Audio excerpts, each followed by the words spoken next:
दोस्तों नमस्कार। रॉबर्ट वाड्रा का नाम इस देश में हर कोई जानता है। बहुत बड़े बिजनेसमैन हैं और गांधी परिवार से इनका संबंध है।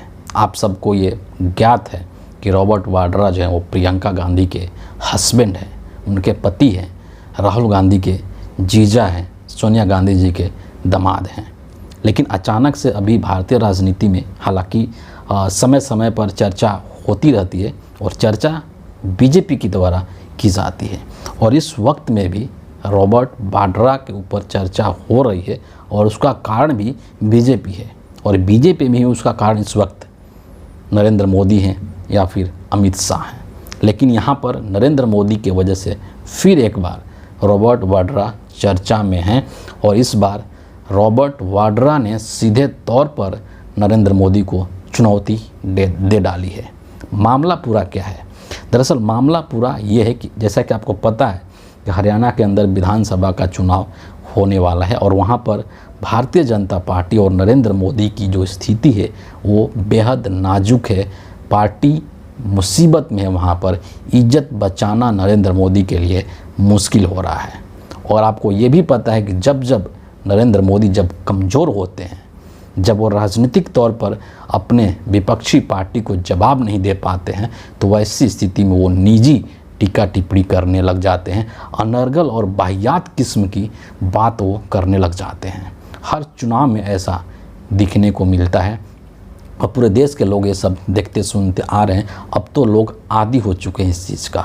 लोकसभा चुनाव के दौरान भी किस तरीके से नरेंद्र मोदी ने बेवजह बिना मतलब का अनर्गल बातें किया था। मछली, मटन, मंगलसूत्र, भैंस खोल के ले जाएंगे कांग्रेस वाले और न जाने क्या क्या चीज़ें। इस वक्त भी जब हरियाणा में चुनाव हो रहा है तो खुद देश का प्रधानमंत्री नरेंद्र मोदी रॉबर्ट वाड्रा को लेकर के एक बहुत ही बेतुका टाइप का इन्होंने बयान दे दिया है। भ्रष्टाचार के ऊपर बोल रहे थे। सोचिए कि नरेंद्र मोदी भ्रष्टाचार के ऊपर बात कर रहे हैं। मतलब कहते हैं ना कि हिंदुस्तान में ये तो बात अब खुले तौर पर लोग कहते हैं कि हिंदुस्तान का सबसे अगर कोई भ्रष्ट प्रधानमंत्री हुआ है आज तक से तो वो नरेंद्र मोदी है। और नरेंद्र मोदी ने देश के तमाम भ्रष्टाचारियों को अपनी पार्टी में शामिल करा लिया है और वो व्यक्ति भ्रष्टाचार के ऊपर बात करता है तो इसको हास्यास्पद ही कहा जा सकता है। लेकिन ये नरेंद्र मोदी हैं जिनके अंदर ना तो कोई शर्म है ना ही कोई लिहाज है। ये कुछ भी बोल सकते हैं और उसी बेशर्मी के साथ ये भ्रष्टाचार के ऊपर ज्ञान दे रहे थे हरियाणा के लोगों को, भ्रष्टाचार के ऊपर भाषण दे रहे थे हरियाणा के लोगों को।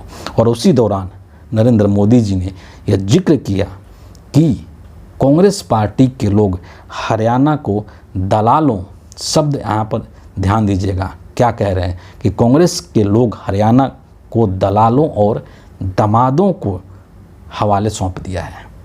सोचिए, सीधे तौर पर इन्होंने कांग्रेस के ऊपर अटैक किया और कांग्रेस पे अटैक किया, चलो बनता है। लेकिन क्या बोल रहे हैं कि कांग्रेस वाले हरियाणा को दलालों और दामादों को सौंप दिया है। दामाद ये किसके लिए कह रहे थे?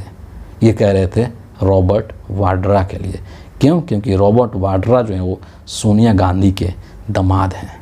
नरेंद्र मोदी यहाँ पर उन्हीं को टारगेट करने की कोशिश कर रहे थे, रॉबर्ट वाड्रा को, और बोल रहे हैं कि इन सभी लोगों ने मिल करके, ये जो कांग्रेसी हैं, इन सभी लोगों ने मिल करके हरियाणा को लूटा है। ये कहना था प्रधानमंत्री नरेंद्र मोदी का। जब ये बयान नरेंद्र मोदी का आया तो रॉबर्ट वाड्रा एकदम से आक्रामक हो गए और उन्होंने नरेंद्र मोदी को बहुत ही मुंहतोड़ जवाब दिया है और एक तरीके से नरेंद्र मोदी को चुनौती दे डाली है कि अगर नरेंद्र मोदी के अंदर दम है तो साबित करके वो दिखा दें कि हरियाणा के अंदर हमने गैर कानूनी तरीके से या गलत तरीके से कोई भी ज़मीन ली है। अगर उनके पास कोई साक्ष्य है, कोई प्रूफ है तो सामने लेकर के आए। कई मौक़ों पर इन सब चीज़ों को लेकर के रॉबर्ट वाड्रा को घेरने की कोशिश की गई। तमाम तरीके के जो भी नरेंद्र मोदी बीजेपी के लोग कर सकते थे सब कुछ समय समय पर किया है पिछले 10 सालों के दौरान। लेकिन आज तक कोई सबूत और कोई साक्ष्य नहीं मिला है। उसी चीज़ को लेकर के रॉबर्ट वाड्रा ने नरेंद्र मोदी को ये चुनौती दे डाली है कि आप साबित करके दिखा दीजिए कि हरियाणा के अंदर हमने कोई भी काम या कोई भी ज़मीन हमने वहाँ पर गैर कानूनी तरीके से ली है। इतना ही नहीं, रॉबर्ट वाड्रा ने एक और बहुत ही आक्रामक लाइन वहाँ पर मोदी के लिए बोल दिया। वाड्रा साहब ने ये कह दिया कि नरेंद्र मोदी अपनी नाकामी को छुपाने के लिए मेरे नाम का इस्तेमाल करते हैं। सोचिए कि कितना बड़ा ये आक्रमण है एक प्रधानमंत्री के ऊपर। रॉबर्ट वाड्रा का क्या है, राजनीतिक तौर पर वो कुछ नहीं है, ना तो वो विधायक हैं, ना वो सांसद हैं, ना नेता हैं, ना मंत्री हैं, कुछ नहीं है। लेकिन फिर भी बीजेपी के लोग उनके ऊपर इसलिए हमला करते हैं क्योंकि वो गांधी परिवार के वो रिश्तेदार हैं। सवाल एक बहुत यहाँ पर महत्वपूर्ण है कि अगर रॉबर्ट वाड्रा ने कोई गलत काम किया है, अगर वाड्रा ने कोई करप्शन किया है या किसी भी तरीके का कोई अवैध या इलीगल या गैर कानूनी काम किया है, तो पिछले 10 साल से आपकी सरकार है, केंद्र के अंदर भी आपकी सरकार है, हरियाणा के अंदर भी आपकी सरकार है। आपने रॉबर्ट वाड्रा से पूछताछ करके उनके ऊपर केस करके उनको गिरफ्तार करके जेल में क्यों नहीं डाल दिया? अगर आपको लगता है कि रॉबर्ट वाड्रा ने गलत काम किया है तो आपको तो चाहिए था कि उनको जेल में डाल दें, लेकिन आपने उनको जेल में नहीं डाला। क्यों? क्योंकि आपके पास वो चीज़, वो साक्ष्य ही नहीं है, वो प्रूफ ही नहीं है जिसके आधार पर आप उनके ऊपर केस चला सकें और उनके ऊपर कोई कानूनी कार्रवाई करके जेल में डाल सकें।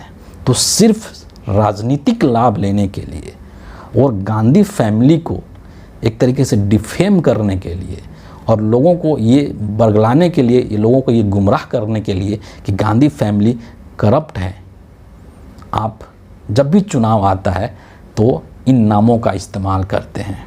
कभी राहुल गांधी का नाम पे, कभी सोनिया गांधी के नाम पे, कभी रॉबर्ट वाड्रा के नाम पे।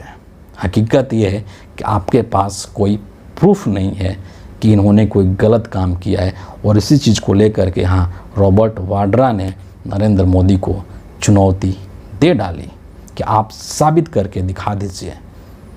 लेकिन नरेंद्र मोदी के अंदर, बीजेपी के अंदर इतनी दम नहीं है, इतनी हिम्मत नहीं है कि वो साबित करके दिखा सके। और अगर ऐसा होता तो अभी तक ये लोग इनको जेल में डाल चुके होते हैं, क्योंकि नरेंद्र मोदी जो हैं वो राजनीति नहीं करते हैं बल्कि बदले की भावना से राजनीति करते हैं।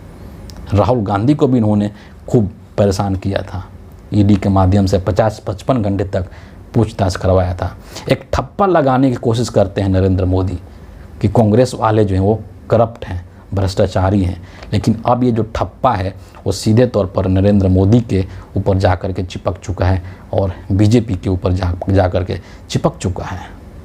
और देश के लोग भी इस चीज़ को समझ गए हैं कि नरेंद्र मोदी ने सभी भ्रष्टाचारियों को अपनी पार्टी में शामिल कर लिया है और विपक्ष वाले के ऊपर, जो अपोजिशन के लोग हैं, उनके ऊपर बेमतलब का चार्जेस लगाते हैं, बेमतलब का प्रचार करते हैं कि ये भ्रष्टाचारी है, वो भ्रष्टाचारी है। नरेंद्र मोदी का ये चाल भी इस देश के लोग समझ चुके हैं, इस चाल का भी पर्दाफाश हो चुका है, खुलासा हो चुका है। और इसीलिए कोई भी दाव ये चलने की कोशिश करते हैं तो उस दाव में इनको सफलता नहीं मिलती है। कहते हैं ना कि खिसियानी बिल्ली खंभा नोचे, वही हालत इस वक्त इस देश में नरेंद्र मोदी की हो चुकी है और अमित शाह की हो चुकी है, क्योंकि इनको पता है कि इनकी सत्ता जो है वो ढलान पर है। 10 सालों से जो ये सत्ता का सुख भोग रहे हैं वो अब ख़त्म होने वाला है। इस बात को नरेंद्र मोदी और अमित शाह बाखूबी जानते हैं और इसीलिए जब भी चुनाव आता है तो इनके अंदर की जो बौखलाहट है वो इस तरीके से बाहर निकलती है। फिलहाल इस वीडियो के लिए इतना ही है। आप सभी का बहुत बहुत धन्यवाद।